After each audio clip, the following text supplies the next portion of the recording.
Hello friends! While arguments have waged for years over which is the best comic book movie ever made, there is one film that stands above them all, the litmus test by which all others are judged. And no, it's not the Avengers or even Howard the Duck, it's The Dark Knight. This week on Heat Vision Breakdown, we explore the lasting legacy of Christopher Nolan's groundbreaking take on Batman and why so few films have been able to emulate its success.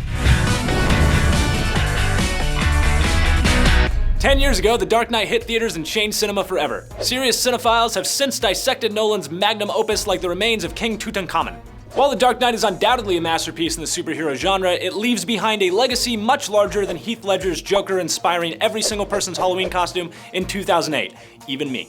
Nolan's realistic, dark approach to Gotham City sparked a trend in Hollywood, with countless knockoffs trying to cash in on his signature, slick, elevated, and mature approach to comic book adaptations. The grand irony, however, is that in the decades since the film's release, the majority of successful comic book films are those that did the opposite of what Nolan put forth, while those that followed in his footsteps floundered.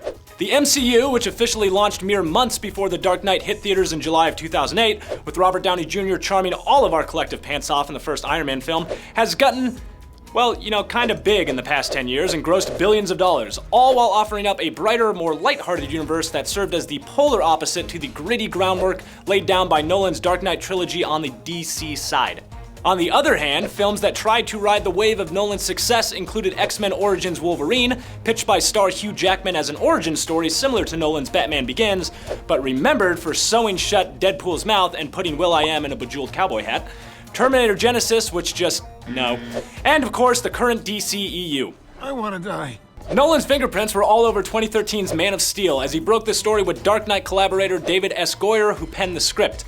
But when Zack Snyder unveiled his take on fellow DC hero Superman, many were skeptical of the darker approach to the character, widely known as a symbol of unwavering hope and optimism and wearing his underwear outside of his pants, all of which Snyder did away with. The grittiness only continued in 2016's Batman v Superman Trial of the Century, which introduced the world to Batfleck, who literally branded criminals. So, pretty dark stuff.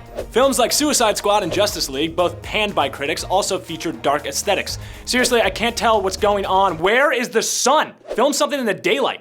And subject matter that effectively sunk many plans for the burgeoning DCEU. The fact is, by distilling what Nolan accomplished down to dark and gritty, those trying to copy him failed to understand what made his work great.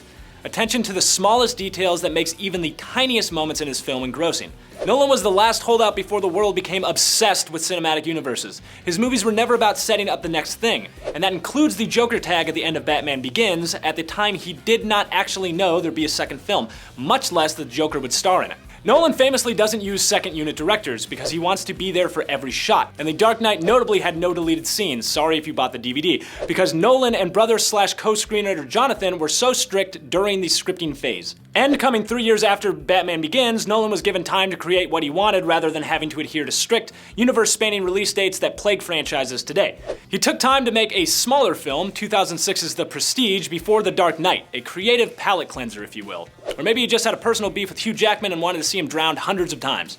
Ultimately, even Nolan himself couldn't follow up The Dark Knight. Whatever your personal opinions on The Dark Knight Rises, it failed to resonate in the same way as its predecessor and had little to no lasting impact. Beyond solidifying Tom Hardy as a legitimate star, even if every character he plays requires subtitles to understand. What are you saying?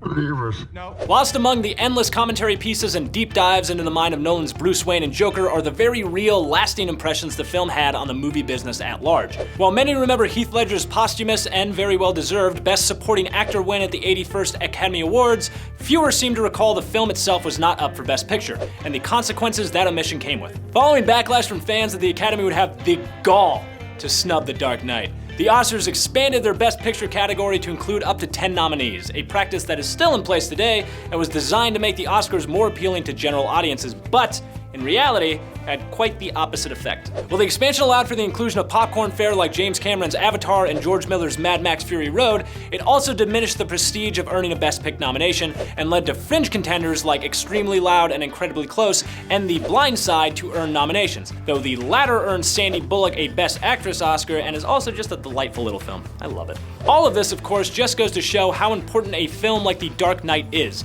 as even 10 years after its theatrical release, it is still a subject of conversation and helped elevate comic book films to a level of prestige they had not attained before. None of its imitators have been able to capture its magic, and no superhero film since, even great ones like Captain America the Winter Soldier or Guardians of the Galaxy, have had quite the cultural impact on their own that Nolan's did. Part of that is their stories continue, so instead of having to constantly reference those great films, we are always looking ahead to what's next. Nolan forces us to look back, to stay with what he did 10 years ago. In a world dominated by cinematic universes and countless sequels, The Dark Knight is the rare standalone film that remains consistently rewatchable and influential, years after its release. And that is why it is still the mark by which all other comic book films must be judged. Whew! Made it through the entire video without a single Joker quote. Why so serious? Alright. So what are your thoughts on The Dark Knight 10 years later? Do you think it still holds up? If you don't, you're wrong, but let us know in the comments anyway. People will yell at you.